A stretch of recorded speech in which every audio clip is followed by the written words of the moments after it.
What is up, guys? It's finally here. Today I'm going to be bringing you guys the post-structure deck DDD deck profile. 異次元を無制する王の力たっぷり味わうがいい Don't lose your way.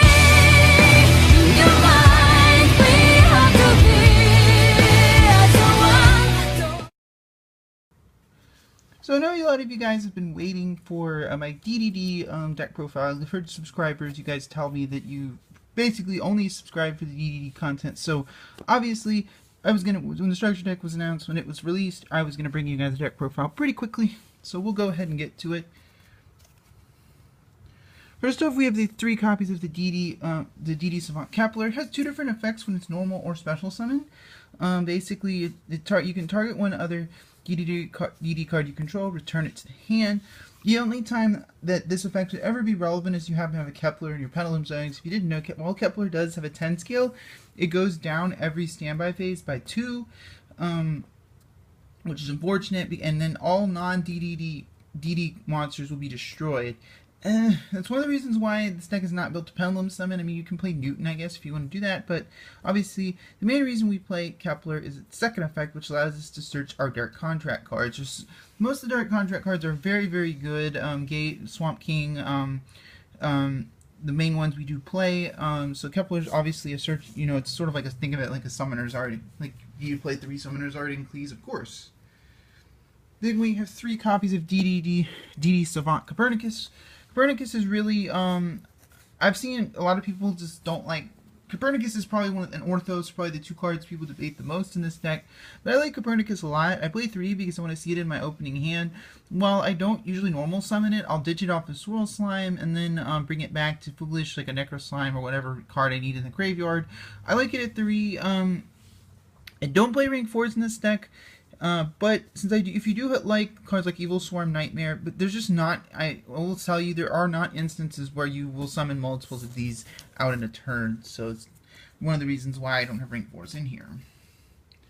And of course we have the 3 Ragnarok, probably, I would argue, the best card in the entire archetype. You know, it's up for debate, but it has a pendulum effect that allows you, is basically sort of like another Genghis. You can, if you special summon a DD monster, except during the damage step, you can target one DD monster in your graveyard, special summon it, but you take 1,000 damage, and all damage your opponent takes for the rest of the turn is halved. And its monster effect does sort of the same thing, except when it's normal special summon, it only special summon DDD monsters. So basically, it has to be your extra deck monsters, or if in my build, for example, you're playing Armageddon or any of the main deck DDD monsters other than this, including itself, it can special summon itself. It's important to remember.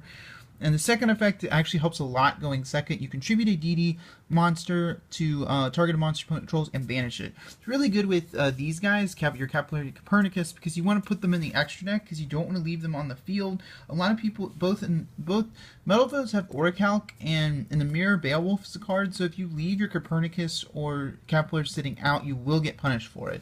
So it's one of the reasons why, you know, obviously Ragnarok at 3. Then the 3 copies of DD Savant Thomas in this list. I do play trade-in, so that's why it's in here at 3.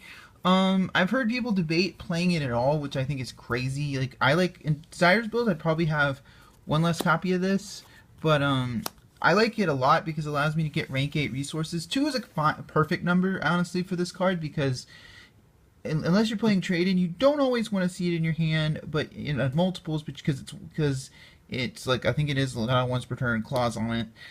So like a lot of the DD cards, but the main thing is but mainly to the effects. Its pendulum effect allows you to cycle back your Keplers and your Copernicuses or anything else that's in your extra deck. But its monster effect is what you care about. So you can pop a card in your pendulum zone to special summon one level 8 or lower DDD monster from your deck.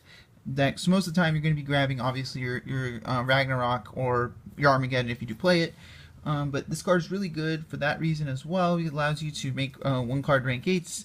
And its pendulum effect's pretty solid. It does also, like Ragnarok, half battle damage for the rest of the turn, but you really don't care if you're going to be making a Kali Yuga and nuking all their back row or whatever. You don't really care.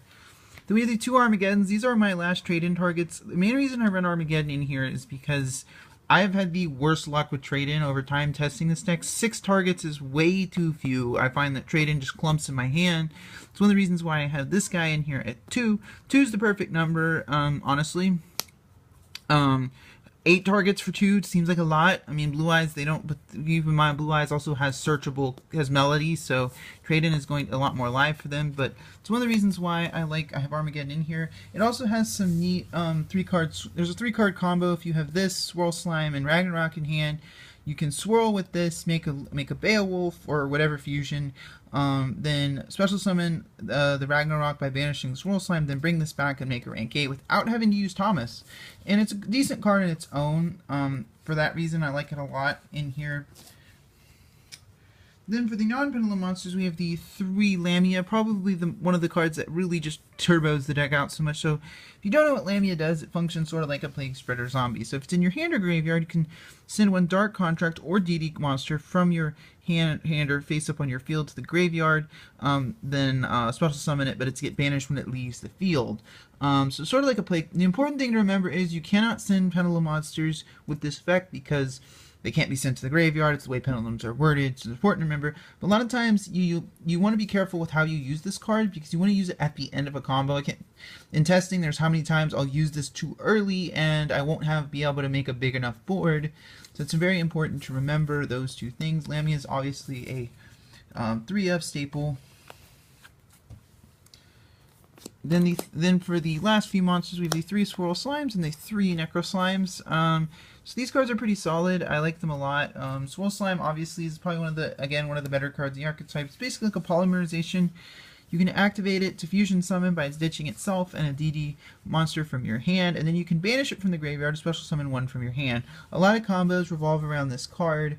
Necro Slime is probably the first thing I usually chuck off Allure of Darkness because you don't. While you kind of wanted to see it in your hand to use with this, you don't. Most of the time I end up foolishing it with Copernicus, and it's fine at 3. It is another level 1, so obviously Where Art Thou and 1-for-1 art cards. Obviously you won't be probably using it for that much. Then for the Dark Contracts, for the Spellvers, we have the 3 Gates and the 2 Swamp King. Gates kind of obvious, basically.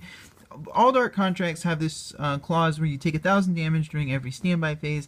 Gate once per turn allows you to search your deck for add a DD monster from your deck to your hand. The important thing to remember is that it is once per turn, so if they MST it on activation, you can just activate it another one and search anyway, so that's important to remember. Swamp King, I've seen it as few as 1, but I like it at 2 because I do play the big Abyss, the big Kaiser Ragnarok fusion that you can only summon with this, and that new upgraded Flame Genghis that's been running around, the effect seems really, really good, and you need this to summon it, so I feel like 2 Swamp King's a good number. At least in my builds, I've always kind of liked having the second one.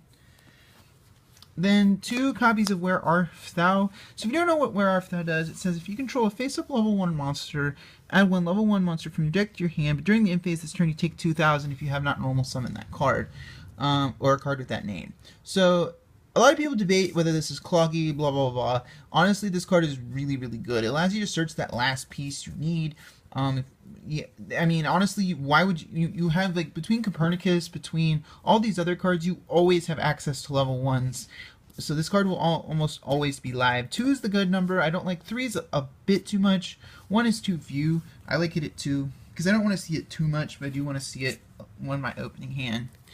Now for our draw power, we have the Allure of Darkness 3 at 3. With more darks, I kind of had a love-hate relationship pre-structure, but now that we have more dark targets, this is that much better. It allows you, even though it is kind of a 1-for-1, it allows you to dig for combo pieces. It's always nice. The 1 Upstart Goblin, obviously, you'd be drawing, it's that 1, you see some more draw power. And the last 2, we have 2 trade-ins. This is kind of the Pot of Designers replacement for the deck, because I do not have them, and I don't go to, I don't know if I said this earlier, but I'm not going to have big tournaments until May, so it's one of the reasons why I'm playing trade-in. It's not as optimal, I will say, but I'm trying, I feel like it's the best replacement. Then for the last 2 spells, we have the 1-1-for-1 and the 1 Foolish Burial. I'm honestly trying to find room for Soul Charge, but the extra space in the deck is so tight, I might cut a Copernicus to make room. But these are the 1-ofs. 1-for-1 allows you to special summon your Kepler Lamia, obvious good for obvious reasons. And then Foolish Burial allows you to you want resources in the graveyard. Then for the traps, we have the 1 Emptiness and the 1 Dark Contract with a Witch. which is a card, honestly, I have a love-hate relationship with because it sucks drawing it, but it does help you a lot of times playing around annoying fields, and it makes your Siegfrieds and your Genghis a lot harder to get over. Vanities is Vanities, honestly, like, it's probably one of the most ignorant cards in the game right now, and if you have it, you know, it's not that expensive. If you can play it, you know, probably should play it, honestly, in every deck right now, because it's just a ridiculous card. Now for the extra deck, we have the 2 copies of our Flame King Genghis. Honestly, I wish I had room for the third one post-structure, but the space is so damn tight. I like it at 2 though. 2 is a kind of a good number. Basically, it can if you special summon a DD monster to the field, sort of like what we mentioned about Ragnarok earlier. You can special summon a DDD monster from your graveyard. And then it has an effect when if it's destroyed by a battle or opponent's card effect, you can add 1 Dark Contract from your graveyard to your hand. Not only does this allow you to special summon bring a lot of your resources back, but the second thing this card does is it allows you to play a pretty low amount of counts on your Dark Contracts because you can always recycle them with this. 2 is a good number though, I like it at 2. Then we have the 2 Oracle King Dark. I know a lot of people play 1, but I find the second one does come up. On occasion, it does come up. Sometimes during a combo, it comes up the second time. You can play 1, but I like 2 personally. And for the last 2 fusions, we have the 1 Beowulf and the 1 Kaiser Ragnarok. Beowulf is actually really... most of the time you use Beowulf to climb into rank gates, but it actually has 2 really good effects. The first effect is that all your DD monsters, if they attack, they do piercing damage, which, as I mentioned about Kepler and Copernicus earlier, if you're playing the mirror and your opponent just leaves them out, you can just make this, and this will punish them for it. Also, during your standby phase, it has a heavy storm effect for cards in the spell and trap zone. That's important. It won't blow up cards in the pendulum zone, won't blow up field spells, but it will hit any of their back rows. This basically prevents, if you have this out, they either have to get this off the field, or they just can't set any of their spells and traps. Kaiser Ragnarok is a card that might come out of the extra deck later, but I really like it against ABCs. If you don't know what it does, it basically has an effect where if an attack is declared involving this card, you can bounce 1 DD or Dark Contract card you control to your hand, and then you can take a monster other than the card that it's battling and equip it to this card, and it gains attack equal to that monster. So basically, you use this going second to break boards, and it also is hilarious against ABCs because it gains the effect of the equipped monster because that's how they work. So if they say you have an A equipped, they basically can't banish this with Dragon Buster, which is pretty hilarious. Overall, I like the card a lot. It helps you to go second, you know, the times you do not win the dice roll.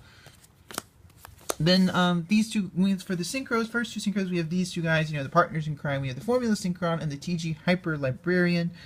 Honestly, like, I don't summon... Formula is something that comes up a lot because you want to get your Kepler off the field. It's pretty important, as I mentioned earlier.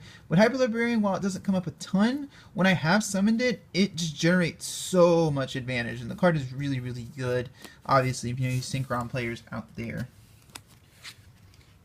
Then for the level 7 synchros, we have 2. We have the Meteor Burst and the King Alexander. Meteor Burst is probably the card in the extra deck I'm the most iffy on, but it does have that combo with Ragnarok where you can bring it from the Pendulum Zone and special summon it, and which is always good. And its monster effect actually is not terrible.